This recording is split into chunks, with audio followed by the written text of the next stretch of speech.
What up, what up? It's your boy Ethan, hope you're having a great day. We're hopping into another 1-3 session because there's not a whole lot of 2-5s going on, so we're gonna see what kind of action comes today, and besides that, not a whole lot to talk about. Let's just get in some hands, report back to you guys with what kind of ridiculous spots I get involved in, so hopefully you enjoy. Quick intro. We hop in early on into the session. One of the first significant hands that we'll go over here, we have ace-3 of clubs in the cutoff, and we're sitting around 450 in our stack, so we've chipped up just a little bit. There's a limper to me, and here I'm going to raise things up to $18 with our suited wheel ace.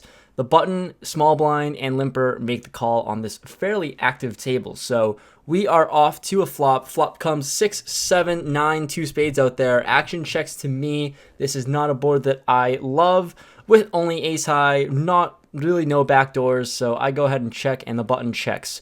Action checks around this flop. Turn comes the 4 of diamonds, and once again, action checks to me. No, not really going to see bet this. So I check, and the button bets $45. And action ends up folding all the way back to me. What in the world is he betting here for value on this turn card? And betting pretty big as well.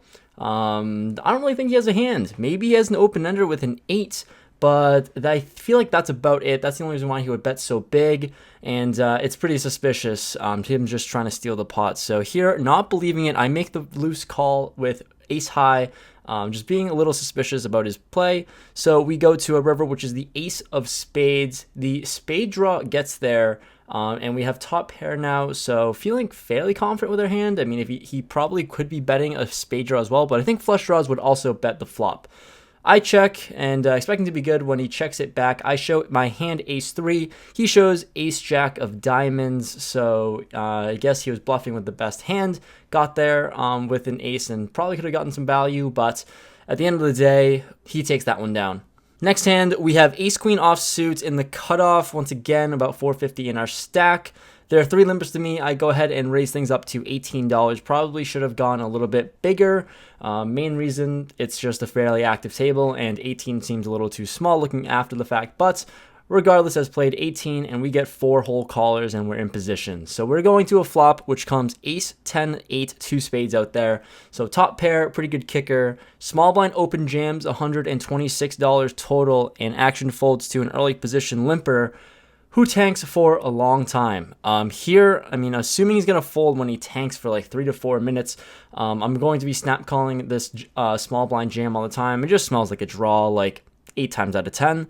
The early position, though, tanks for 3 to 4 minutes and ends up making the call, surprisingly enough. Something I really did not expect to happen. I have seen him make these calls very, very loose, very, with a very wide range. I've seen him call down second pair for 3 streets of value, so I just know that he's just not always too strong here. So I go ahead and decide to raise when action onto me. This player has about $350 behind and covers me by a little bit. So here going for a very small value raise to $260. At the end of the day, I only have top pair and I can only get called by worse. So when he calls this 126, I think he's just going to have to call him in raise. So I raise 260. He elects to jam his whole stack in there, and obviously I'm going to have to make the call after putting in 260. We're definitely not folding here in this spot, so it's a 3-way all-in on the flop. We go to a run-out. The run-out is a 9 and a 4. The spade draws brick out, and an early position player shows ace-10 offsuit for flopped top 2. I am very confused, did not know what in the world is going on. He literally tanked for so long facing that $126 jam, and it just didn't seem like he was strong. I don't know why he thought about it for literally 4 minutes. It's pretty crazy, but very surprised by that, and we get stacked, so we're on to bullet number 2. In our second rebuy, we've played a few hands, and we have 8-7 of clubs in the small blind here with 360 in our stack. There are 4 limpers to a button player who raises it up to $15. This player is very actiony, very loose, and just has this image that he's there to gamble. I make the call in the small blind, and the middle position player makes the call as well. We're off to a flop 3 ways. I'm out of position. Flop comes 4, 5, 5, 2 hearts out there. So flop in the gutter ball. Action checks all the way around on this flop, and the turn comes another 5. So pretty decent card for us to bluff on now. I just go ahead and lead into the field $30. The limper makes the fold and the button calls. Assuming he's probably calling with a bunch of ace-high hands, we're going to have to bet him off this pot on the river here. So we go to heads up to a river, which is the deuce of diamonds. Like I said, got to bet him off this ace-high hand most likely. So I go ahead and bet $150, hoping to squeeze him out. And he shows ace-king offsuit. And some fun things happen when he shows. I show my hand of 8 high, and he loses it. And he starts berating me.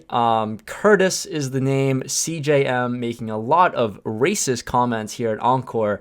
Not happy that he was shown the bluff and was pretty belligerent after the fact. For the people that play at Boston Encore, this specific player, Curtis, is absolutely wild. He just started cussing, berating people at the table, berating myself, making racist comments. He is a person that you should probably not want to be around at the table with. He's just not worth it. So people that play in Boston Harbor, you have been warned. The very next hand after that 8-7 bluff, we actually pick up pocket aces on the button. So we raise things up to $25 over 5 freaking limpers. Like, come on. 5 limpers, come on. Only one player makes the call who is pretty active. He limped under the gun, so he might have a pretty narrow range. So we're going to go to a flop, which comes king high. It's king 10-8 rainbow. Checks to me, and here going to bet on the larger side with aces here. I bet $40, and he doesn't think too long before making the call. Hopefully he has like a 1-pair hand. We're off to a turn, which is a queen. He checks to me, and this is not a good card. It brings in a lot of straight draws like Jack 9, who is open-ended. It brings in a lot of 2-pair combos. All around, pretty disgusting card. So I check with my aces here, and we're going to a river, which is a deuce. He throws out a bet of $50, and it's just such a value bet, but a value bet that I can't fold to. I make the call with pocket aces. I mean, just kind of priced in, and I could be good sometimes with him overvaluing 1 pair. But he doesn't have that in this scenario. He shows king queen offsuit, so it is what it is. Next hand, a few orbits later, an hour or two later, I don't know how long it was, we pick up another premium hand, which comes in the form of king 5 of spades and the cutoff with a straddle out there. An early position player limps. He's been fairly tight. I am in position, so I decided to play this lovely hand. I limp as well, and the big blind, I'm actually on the big blind, he raises things up to $25. The limper folds, and nobody likes to fold this premium hand, so I go ahead and make the call with my suited king, my suited wheel king. So we go to a flop heads up. I'm in position at least. The flop comes king 5 7 2 clubs. Bink. Well, he throws out a c-bet of $30, and he's actually pretty short stacked here. He only has about $160 total in his stack, so here, just going to fast play this. There's no reason to slow play and just flat here when I flop 2 pair with this hand. So I go ahead and raise to $100. He thinks about it for a little bit and makes the jam of $160. Obviously, I am going nowhere, and I make the call.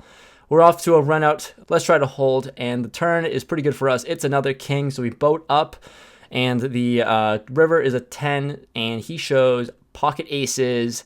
You're right, we cracked pocket aces with a premium king 5 of spades. After that hand, we are in the big blind, and there are 5 or 4 limpers to me. I look down at jack 3 of hearts. We're going to check it, and we go to a flop 5 ways. Flop comes jack 3 4 2 spades out there, so once again, flopping to pair with these freaking crazy hands. Small blind actually leads out for $10, and here I think flatting is just a little too weak here, especially when it's multi-way, and we're gonna charge the maximum for draws when we flop 2 pair. I go ahead and raise it up to $30. Fairly quickly, it folds all the way back to the small blind, and he makes the call. So we're off to a turn, which is the 9 of clubs. He checks to me, and going to continue again with 2 pair. Sometimes jack 9 gets there, but he's in the small blind, and his range is pretty wide, so let's try to get value. We have 2 pair, let's go with it. I bet a small amount of $50. He tanks for a while, and he almost thinks about raising. It seemed like he was grabbing some chips, grabbing 150 in his hand, but at the end of the day, after tanking for a while, he ends up just flatting, so he might have a strong hand, but like what kind of strong hand could he possibly have that beats us? Like maybe pocket 4s, and that's about it. That makes sense. But regardless, we're going to a river and evaluate. The river comes the Jack of Clubs. So spade draws brick out, and we end up boating up, so it's a pretty good card for us. He leads out for $100, and we have a pretty similar stack size. I have about $375 total, and he might cover me by a little bit. So think about it for a little bit. It's definitely just an easy jam spot for sure. I Hollywood for a little bit, just, you know, pretend like I'm thinking, and end up going to jam. If he's got pocket fours, he's probably gonna snap call, and we suck out on him a little bit. And if he has a hand like Jack 4, so be it. It's a cooler, and we're gonna go for it. And we're just going to go with our hand here when we boat up. He tanks once again, and when he's tanking, now I don't think he has a boat. Maybe a weak jack, not really sure. But at the end of the day, he ends up making the call. We show our hand, and we are good. He had queen jack offsuit, so he rivered the case trips, and we take it down. So we take up a really big pot, blind versus blind, and a random limp pot. Happy to be on the good side of that one. Next spot here, we have 5-6 of spades in the big blind. On the gun and middle position player limp. The button raises up to $15. Pretty good price, even though we're out of position. We make the call, and both limpers make the call. So we're off to a flop multi-way. Flop comes 3-5-7 rainbow. Flopping middle pair. Got some back doors, I guess. Action checks to the button, who throws out a c-bet of $20. So priced in here. Middle pair. Backdoor straight draw, backdoor flush draw. I make the call for 20, and the on the gun player raises it up to $50. Folds to the button, he folds, and action to me for $30 more, priced in when the button folds, unfortunately. I make a pretty loose call. I mean, I don't think I'm ahead here a lot, but sometimes we can improve and see what happens on the turn. So I put in an extra $30, and we go ahead and go to a turn. Turn comes the king of clubs, and I check. Hoping he has like a one pair hand or something like that, and it's definitely more telling when he checks. When he checks here, it seems like he has a one pair hand. Sometimes I can barrel him off on the river here. So we go to a river, which is a 9. Shouldn't really change a whole lot. I don't think he has any straight draws in his range there when he raises on the flop, and really only hits 9-7, which I don't think he could have here, limping under the gun. So I go ahead and lead out for $105, putting the pair of 7s in a pretty bad spot. Well, not really a tough spot at all, I guess, because he pretty much snap called me. I show my hand, I tell him he's good. He has pocket queens. What? What does he have pocket queens for? This one I didn't understand. Given the action, pocket queens, I mean, gotta hear from pocket queens, right? Limping under the gun, button raise, you get a 3-bet, but no, we're gonna take the flop 4 ways. I don't know, that's what happened. I was not happy after that, after seeing pocket queens, but well played. After that, we pick up jiggities and under the gun +2. I open it up to $15, and we get 3 callers, 2 players in middle position, and the big blind. So we are off to a flop. Flop is pretty good for us. It is Jack Deuce 5 rainbow and super dry board with top sets. Here out of position, basically, I go ahead and just check, hoping to let someone induce, try to bluff at this, or have someone catch up along the way since we're multi-way. So action actually ends up checking through on this dry board, and we're off to a turn. Turn comes the deuce of spades. It brings in a backdoor flush draw, and obviously the flush draw doesn't really concern us as we boat it up. Checks to me once again, and got to bet small here, hoping someone has a deuce, just like a spade draw, whatever. I bet small, $20. The cutoff makes the call. He's a fairly new player, so we could probably get value from him. And, well, we get better news because the big blind thinks and raises it up to $60 here, knowing that he's a pretty competent player, and when he raises here, it's got to be for value. Hoping he has a deuce here. Not going to 3-bet him. I think 3-betting just looks really strong, and, you know, I kind of just want to get his whole range in there. If there are any bluffs at all, or any semi-bluffs or something like that, I just want him in, and we're going to evaluate the river. So I flat the 60, and the cutoff folds. We're off to a river, which is the 10 of clubs, and once again, he leads out for $160. Obviously going to jam here as I'm nutted, but, I mean, it's music to my ears, betting on 160. We go ahead for max value as we cover him, and he has about like $250-ish behind, something like that. So I go ahead and make the jam here. Hopefully I get value from, I guess, pocket 5s, a deuce. We'll see. He makes the call pretty quickly, and I show my hand. We are good. Later told me that he did have pocket 5, so a little bit of a cooler spot there for him. But we take down a pretty big pot there. Next hand, back to the good old 5-6 of spades. We're on the button, and they're 4 limpers. I've been really quiet. This is a couple hours after the pocket jacks hand. So I raised it up to $25 over these limpers. Only a very active player in the cutoff makes the call. So we're in position. Let's go to a flop. Flop comes 5, 6, 9 rainbow, flopping bottom 2. I go ahead, c-bet $30 when he checks to me, and he makes the call as expected. He calls very wide.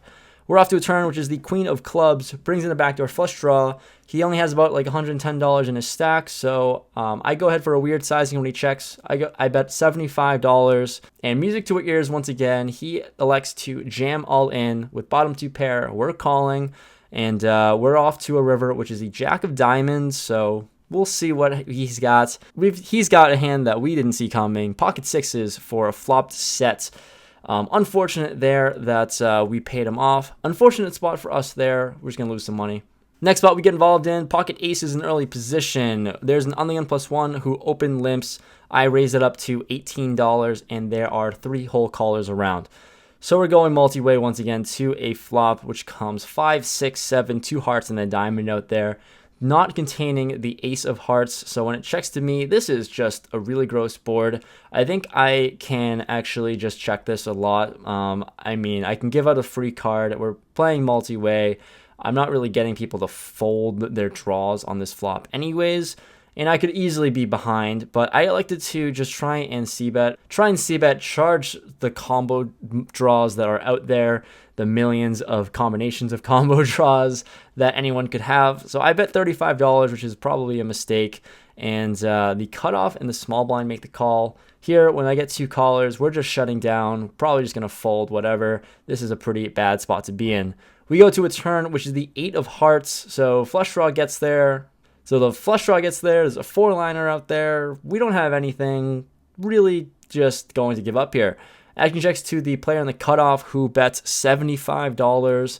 The small blind almost insta jams his whole stack of $225. We could not have folded any quicker, and the cutoff ends up making the fold as well, so we don't see what they had, but I like to think I was behind. After that debacle, we have ace 3 of hearts in the big blind. Middle position player opens it up to $15. There are 3 callers to me. Wheel ace, suited wheel ace, and I know that they're very active, so, you know, I could probably call here for only $12 more, or I can try to win this pot out of position and take control of this. So I go ahead and squeeze, 3-bet squeeze to $75.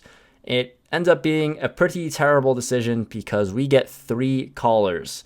Not what I wanted, but we're hoping to hit an ace here. Flop comes king 4-5 2 spades. So we do have a gutter ball, and we could rep the king a lot. We're out of position. We're first to act, which is just lovely. Here, just with the decision to make here, everyone is about 300 effective, basically in their stack, and I cover them by a lot, obviously.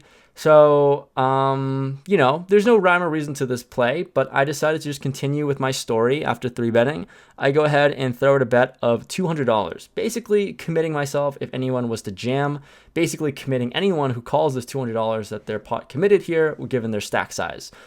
Here with my gutter ball, really going for it with ace high. We get really good news as everyone makes the fold, so we get one through. Realistically, pretty suicidal play, really just burning money, but we had to go for it. We had to try it out here in this spot, and I'm happy it worked out. The last hand that I'll go over in this session, it comes when it's around like 3, 4, 5 a.m., probably closer to 4 or 5 a.m., so playing late night poker here. I have a pretty decent sized stack, and there's a limper to me. I look down at ace queen offsuit, going to raise it up to $20. It's late night, so sizes go up a little bit. Plays like a 2-5 basically.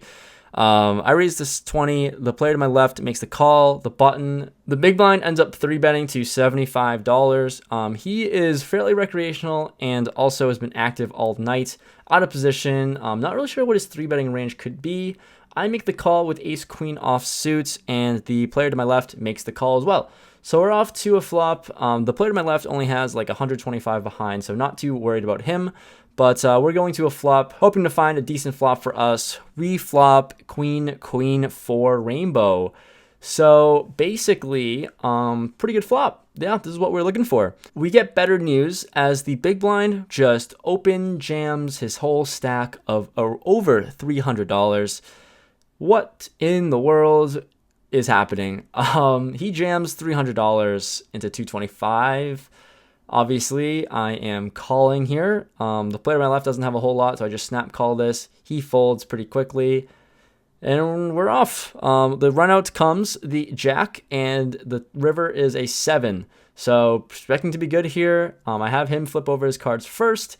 He shows 10-9 of hearts. So we actually turned a lot of equity and luckily bricked out his straight draw. But that was very interesting. Didn't see that one coming. And we take down this pot. Whew. All right. Well, outro time. Weird thing about playing poker. Little update. It is 3:30 in the morning. We got here around 5 o'clock, maybe, give or take. So whatever it is, we played for about 9.5 hours. The weird thing about playing poker is that through hour 1 of the session, I thought it was gonna be an early night. I didn't think I was gonna stay till this degen hour, 3:30 in the morning, going back home. But here we are. This is the situation that we're in. What in the world is happening to my car? Why is the hood popped up? That seems like an issue. What the hell is underneath my car right now? What? Oh, this is just, all right, well, we gotta fix my car. The hood's popped up for some reason. It has been an absolutely crazy run these past couple sessions.